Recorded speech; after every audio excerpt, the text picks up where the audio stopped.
Welcome back to சஹா டிகோட்ஸ். நான் உங்கள் சகா. நம்ம சேனலை சப்ஸ்கிரைப் பண்ணாதவங்க சப்ஸ்கிரைப் பண்ணிட்டு பாருங்க. விஜய் முதலமைச்சராக ஆகியிருக்கிறாரு. இப்போ நமக்கு இப்போ எல்லாருக்கும் ஒரு சந்தேகம் இருந்துச்சு, விஜய் ஆர்எஸ்எஸ் பெற்று விட்ட பிள்ளையா அப்படின்ற மாதிரி. இப்போ அவருடைய பதவியேற்பு விழாவிலேயே அது 50% நிரூபணம் ஆன மாதிரி சில செயல்களை செஞ்சுருக்காங்க. என்ன அப்படின்னா, முதல் கோணமும் முற்றிலும் கோணல். தமிழ்நாட்டில் தமிழ் தாய் வாழ்த்துக்கு 3வது இடம், வந்தே மாதரம் பாடலுக்கு முதலிடம், சமஸ்கிருத பாடலுக்கு. மேற்கு வங்காளத்தில், வெஸ்ட் பெங்காலில் இப்போ 4-5 நாளைக்கு முன்னாடி ஆட்சி பொறுப்பு ஏற்றுச்சு பிஜேபி. அதில் கூட இந்த பாடல் ஒலிக்கலை. ஆனால் தமிழ்நாட்டில் இது யாருக்கான ஆட்சி அப்படிங்கிறத கேள்விக்குறியாக்குற மாதிரி ஒரு கேள்விக்கூத்தான விஷயங்கள்லாம் நடந்திருக்கு. அதில் ஒன்று தான் இந்த வந்தே மாதரம். தேசிய கீதம் பாடினா எந்த பிரச்சனையும் கிடையாது. சம்மந்தமே இல்லாத இந்த வந்தே மாதரம் பாடலை முதல்ல ரசிச்சிருக்காங்க. அதே மாதிரி பதவியேற்பு விழா முடிஞ்சதுக்கு அப்புறமும் இந்த தேசிய கீதமும் வந்தே மாதர பாடலும் ஒழிச்சிருக்கு. அங்கே தமிழ் தாய் வாழ்த்துக்கு இடமில்லை. இப்போதான் நம்ம திமுகவை மிஸ் பண்ணுறோம். ஏன்னா கடந்த 3 வருஷமா ஆளுநருக்கும் திமுகவுக்கும் என்ன பிரச்சனை அடிப்படையிலேனா, சட்டமன்றத்தில் ஆளுநருடைய நிறைவேற்றும் பொழுது, ஆளுநருடைய உரையாற்ற வரும் பொழுது, ஆளுநருடைய கண்டிஷன் தேசிய கீதம் தான் முதல்ல பாடணும், 2வதாக தான் தமிழ் தாய் வாழ்த்து பாடணும் அப்படின்னு சொல்லி தான் பிரச்சனையே ஆரம்பிச்சிச்சு. ஆனால் ஸ்டாலின் அரசாங்கம் தமிழ் தாய் வாழ்த்து தான் நாங்கள் முதல்ல பாடுவோம், இது தமிழ்நாடு, முறை முடிஞ்சு போகிறப்ப தான் தேசிய கீத இசைப்போன்னு சொல்லி இப்படி தான் இதில் தான் பிரச்சனை ஆரம்பிச்சா அவங்களுக்குள்ள. ஏன்னா தமிழ்நாட்டில் தமிழுக்கு தான் முன்னுரிமை கொடுக்கணும். நீ ஏன் சமஸ்கிருதத்துக்கு முன்னுரிமை கொடுக்குற? 1% பேசக்கூடிய இந்த சமஸ்கிருதத்தை ஏன் நம்ம தூக்கி பிடிக்கணும் அப்படிங்கிறது தான் நம்ம கேள்வி. அதையெல்லாம் இங்கே நிறைவேற்றும் போது, ஓகே இது பாஜக குட்டி தான் போல, மணி கட்டி விட்டுருக்கானுங்க அப்படின்ற மாதிரி நமக்கு யோசிக்க தோணுது. இந்த பாட்டு பாடுறது, தேசிய கீதை இசைக்கிறதெல்லாம் ஒரு பிரச்சனையா? இதை வச்சு நீங்க எப்படி விஜய் ஆர்எஸ்எஸ்ன்னு சொல்றீங்க, பிஜேபின்னு சொல்றீங்க அப்படின்ற மாதிரி நம்ம கேட்கலாம். இப்போ பிஜேபியோட சித்தாந்தமே என்ன? மத, மொழி, இன அரசியல் தான் அவங்களுடைய முதல் சித்தாந்தமே. முதல்ல என்னதான் கையில் எடுப்பாங்க? லாங்குவேஜ். இப்போ இந்த லாங்குவேஜ் தான் நமக்கு பிரச்சனை. என்னன்னா, பிஜேபியோட அரசியல் எதை வச்சு ஆரம்பிக்குது அப்படின்னா, முன்னாடிலாம் நம்ம ஒரு காங்கிரஸ் பீரியட்ல, நம்ம சிம்பிளா சொல்றேன், நம்ம தமிழ்நாட்டுக்கு வரக்கூடிய ரயில்களுடைய பேர் பார்த்துருக்கீங்களா? பல்லவன், பாண்டியன், வைகை, சேது, உழவன், சோழன், இந்த மாதிரி தமிழ் பேரில் தான். இது மாதிரி தமிழ் பேரில் நிறைய நான் பாதி தான் சொல்லியிருக்கேன். ஃபுல் அண்ட் ஃபுல் அந்த ரயில்களுடைய பேர் தமிழில் தான் இருக்கும், தமிழ் மக்களுக்கு புரியுற மாதிரி இருக்கும். பிஜேபி அரசாங்கம் வந்ததுக்கப்புறம் எல்லாத்துக்கும் பேர் மாற்ற ஆரம்பிச்சானு, கொஞ்சம் கொஞ்சமாக. அம்ரித் பாரத், வந்தே பாரத், இந்த மாதிரி ஹிந்தியில் தான் எல்லா பேருமே. அதெல்லாம் போக இப்போ சட்டம் கொண்டு வந்தானுங்க. நம்ம வெள்ளக்காரன் காலத்துலேருந்தே என்ன, நமக்கு சட்டம் ஐபிசி, சிஆர்பிசி. இந்த ஐபிசினா என்ன? இந்தியன் பீனல் கோடு, இந்திய தண்டனை சட்டம். சிஆர்பிசி, கிரிமினல் ப்ரொசீஜர் கோடு. இந்த மாதிரி இங்கிலீஷ்லையும் தமிழ்லையும் எல்லாருக்கும் புரிகிற மாதிரி ஒரு சில விஷயங்களை நம்ம சுதந்திர ஆணத்துலேருந்து நம்ம ஃபாலோ பண்ணிட்டு வந்தோம். இப்போ ஒரு 1.5 வருஷத்துக்கு முன்னாடி அதுக்கெல்லாம் பேரை மாத்தினாங்க. என்ன? பாரதிய நாகரிக் சுரக்ஷா சன்ஹிதா. இது என்ன? அது சிஆர்பிசி, கிரிமினல் ப்ரொசீஜர் கோடு இங்கிலீஷ்ல. ஈஸியா புரியுதா? இப்ப நான் சொல்ற பேர் புரியுதா பாருங்க. பாரதிய நாகரிக் சுரக்ஷா சன்ஹிதா. அதே மாதிரி பாரதிய சக்ஷிச அதானியம் அப்படின்னா என்ன? Indian evidence act. பாரதிய நியாய சன்ஹிதா, ஐபிசி. விஜய் முன்னாடி சங்கீதாங்கிறதுனால எல்லாத்துக்கும் சங்கீதான்னு பேர் வச்சாங்களா என்னன்னு தெரியல. ஐபிசி, இந்திய தண்டனை சட்டம். இப்போ இங்கிலீஷ்ல எழுதுனா ஐபிசின்னு எழுதுவாங்க, தமிழ்ல எஃப்ஐஆர் ஃபைல் பண்ணும்போது இந்திய தண்டனை சட்டம்னு எழுதுவாங்க. எவனுக்காச்சும் இந்த பாரதிய என்ன பேரு, நியாய சங்கீதா, இந்த மாதிரிலாம் பேர் வச்சா ஹிந்திக்காரனுங்களுக்கு புரியும், தமிழ்நாட்டில் உள்ளவனுக்கு புரியுமா, கேரளாவில் உள்ளவனுக்கு புரியுமா, ஆந்திராவில் உள்ளவனுக்கு புரியுமா, கர்நாடகாவில் உள்ளவனுக்கு புரியுமா? இல்லை ஹிந்தி பேசாத மாநிலங்கள் எவ்வளவோ மாநிலங்கள். நாகாலாந்துலாம் இங்கிலீஷ் தவிர வேற எந்த லாங்குவேஜுமே கிடையாது, ஹிந்தி கூட கிடையாது. அவனுக்குலாம் என்ன புரியும்? ஏன் அவன் லாங்குவேஜ்ல அவனை ஏன் அவன் மொழியில ஏன் ஹிந்தியை திணிக்கிறீங்க? தேவைன்னா அவன் எடுத்துக்க போறான். இங்கதான் ஃபர்ஸ்ட் பிரச்சனை. இந்த மாதிரி தான் அவனுங்க ஒன்னையா கொண்டு வருவானுங்க. இதை ஏன் சொல்றேன்னா, இந்த விஜய் இன்னைக்கு இப்போ பதவி ஏற்றப்ப இந்த சமஸ்கிருத பாடல் ஒதுச்சுல வந்தே மாதரம், இந்த மாதிரி இதுக்கு எதிர்ப்பு தெரிவிக்கலைன்னா ஒன்னையா ஈஸியா கொண்டு வருவானுங்க. அதுக்கெல்லாம் இந்த அடிமை கூட்டங்களுக்கு தற்கொலை கூட்டங்களுக்கு இதெல்லாம் என்னன்னு புரியறதுக்கே இன்னும் ஒரு பல வருஷங்கள் ஆகும். ஏன்னா அது அவனுங்களை சொல்லி குற்றம் இல்லை, அவனுடைய டிசைன் அப்படி. இன்னும் என்னன்னா, தீய சக்தி திமுக அப்படி என்ன தீய சக்தி அவனுங்க கண்டானுங்கன்னு தெரியல. நம்ம யாருக்கும் சப்போர்ட்லாம் கிடையாது. இருந்தாலும் நியாயம்னு வரப்போ நியாயத்தை தானே பேசணும். கல்லாப்பெட்டி கூட்டணி அப்படின்னு சொல்லி சொன்னார் விஜய். இப்போ யார் தயவால ஆட்சி அமைச்சிருக்கீங்க? எனக்கு இந்த கல்லாப்பட்டி கூட்டணிலாம் வேணான்னு சொல்லி செய்யணும். அவன் காலில் வந்து உளுந்து ஆட்சி அமைச்சிங்களேங்க. இதெல்லாம் விட பெரிய கொடுமை என்னன்னா, காலையில் எனக்கு ஒரு தற்கொலை ஃபோன் போட்டு, பார்த்தீங்களா பாய், விஜய் ஆட்சி அமைச்சிட்டாரு, இனிமேல்லாம் 5 வருஷத்துக்கு ஒன்றும் செய்ய முடியாது அப்படின்னா. என்னடா 5 வருஷத்துக்கு ஒன்றும் செய்ய முடியாது? விஜய் போட்டுக்கிற டவுசரே திமுக டவுசர் தான்டா, எப்போ வேணா கழட்டி விட்டா ஆட்சி கலைஞ்ச பேர். பாய் அதெல்லாம் வந்து முதலமைச்சர் ஆகிறதுக்கு முன்னாடி தான், இப்போலாம் ஒன்றுமே செய்ய முடியாதுங்கிறான். அரசியலும் தெரியாது அவனுங்களுக்கு, நம்ம சொன்னாலும் ஏற்றுக்க மாட்டானுங்க. விஜய் முதலமைச்சர் ஆயிட்டாருன்னா இனிமேல் 5 வருஷத்துக்கு அவர் எதுவுமே அது தனிப்பெரும்பான்மையா வந்தாலும் அவர் ஒன்றும் செய்ய முடியாது. ஏன்னா 5க்கும் 10க்கும் பிச்சை எடுத்து இன்னைக்கு ஆட்சி அமைச்சுட்டு இவனுக்கு பேசுற பேச்சு, தீய சக்தி திமுக இந்த மாதிரி காலையில ஒன்று சொல்லியிருக்காரு, கஜானாவை துடைத்து எரிந்து விட்டார்கள்.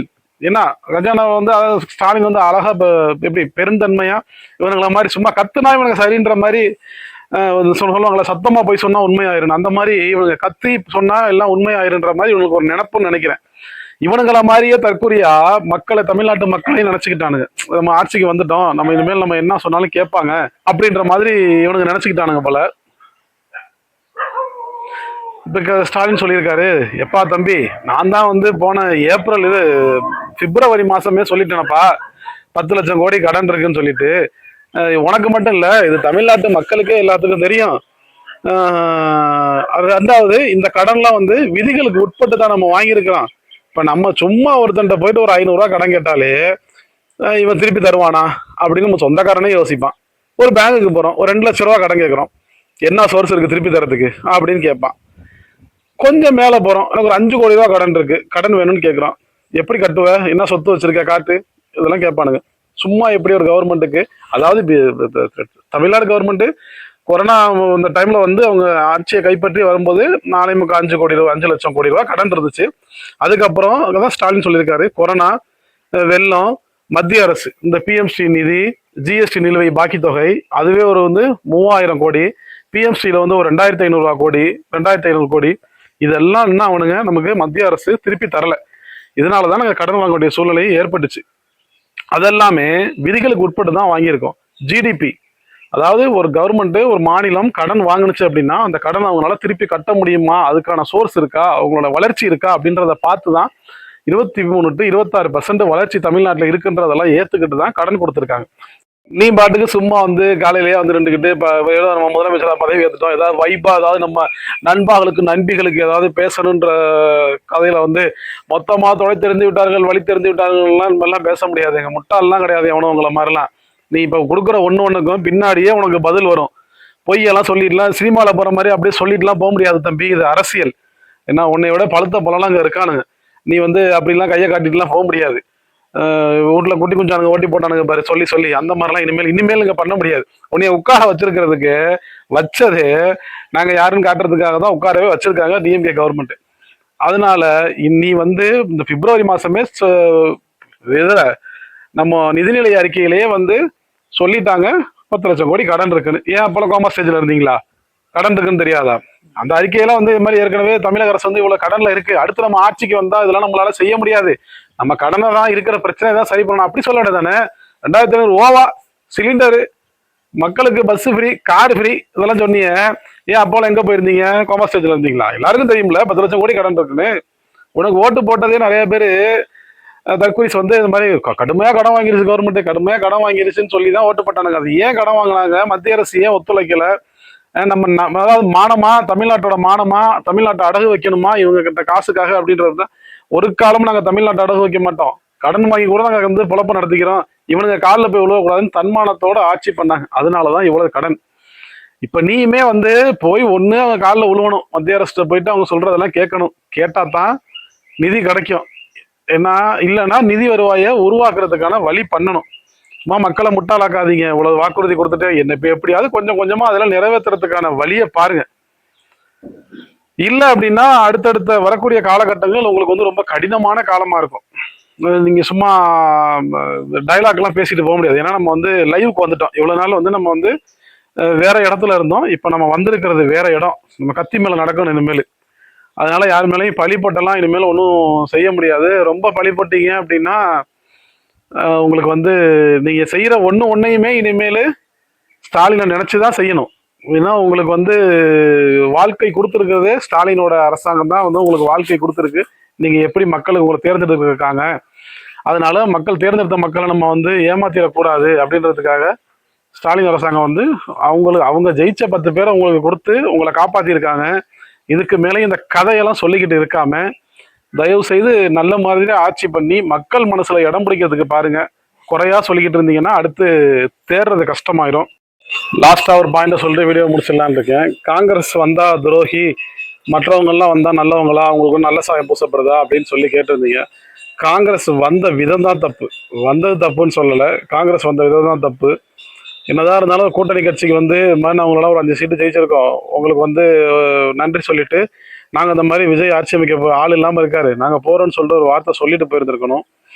ஏன்னா வந்து விஜய் வந்து திமுகவுக்கு எதிரினாலும் காங்கிரஸ் இந்த துரோகத்தை பண்ணிட்டு போனதுனால துரோகி தான். அதற்கான அறுவடையை வந்து கண்டிப்பா அறுவடை பண்ணுவாங்க, அதுல எந்த மாற்றமும் கிடையாது. மற்றவங்க எல்லாம் வந்து சரி ஓகே நம்ம கூட்டணி கட்சியில இருந்தோம், இப்படி பயணிச்சோம், தேர்தல் டைம்ல தோல்வின்னு வந்தப்ப நம்ம விட்டுட்டு ஓடக்கூடாது. யாருக்குமே போறதுக்கெல்லாம் மனசே கிடையாது. இன்னும் சொல்ல போனா இந்த கூட்டணி கட்சிகள் வந்து யாருக்குமே அங்க போய் வெளியில இருந்து ஆதரவு தெரிவிக்கணும்ன்ற அவசியமும் இல்லை, அவங்களுக்கு முழு மனதான ஒரு இதுவும் இல்லை. சரி ஜனாதிபதி ஆட்சி வந்துட்டா பிஜேபி வந்து தமிழ்நாட்டை சின்ன பின்னமா ஆக்கிருமே, இப்பவும் தமிழ்நாட்டு மேல உள்ள அக்கறையில தான் இதெல்லாம் பண்ணுனாங்களே தவிர விஜய் மேல உள்ள அக்கறையில எல்லாம் 1% கூட கிடையாது. இது விஜய்க்கும் தெரியும், தற்கொலைங்களுக்கு தெரியாது. 5 வருஷம் வந்துட்டோம் அப்படின்னா இனிமேல் 5 வருஷத்துக்கு நம்மளை யாரும் ஒண்ணுமே செய்ய முடியாது அப்படின்ற மாதிரி ஒரு பெரிய மனப்பால் குடிச்சுக்கிட்டு இருக்கானுங்க. காலையில கூட ஏரியாவில் வந்து பயங்கரமா வெடியெல்லாம் கூட வெடிச்சுக்கிட்டு இருந்தானுங்க. நான் கூட நினைச்சேன் 5 வருஷம் தாங்க போற ஆட்சிக்கே இவ்வளவு வெடி வெடிக்கல, 6 மாசத்துக்கு ஏன்டா இவ்வளவு வெடி வெடிச்சு காசெல்லாம் வேஸ்ட் பண்றானுங்கன்னு. அந்த மாதிரி தான் இருக்கும். 6 மாசமா 8 மாசமா 10 மாசமா 1 வருஷமான இதெல்லாம் வைத்தறிச்ச கிடையாது, இதுதான் உண்மை. அதனால இருக்கக்கூடிய காலம் நமக்கு ரொம்ப குறைவு. அதுல மக்களை எப்படி சம்பாதிக்கலாம், மக்களுக்கு என்ன நல்லது பண்ணலாங்கிறத மட்டும் யோசிச்சு நல்லது செய்யுங்க. தமிழ்நாட்டை காப்பாத்துங்க. தமிழ் வாழ்க, தமிழ்நாடு வெல்லும். தேங்க்ஸ் ஃபார் வாட்சிங் சஹா டிகோட்ஸ். நம்ம சேனலை சப்ஸ்கிரைப் பண்ணுங்க, லைக் பண்ணுங்க, ஷேர் பண்ணுங்க, கமெண்ட் பண்ணுங்க.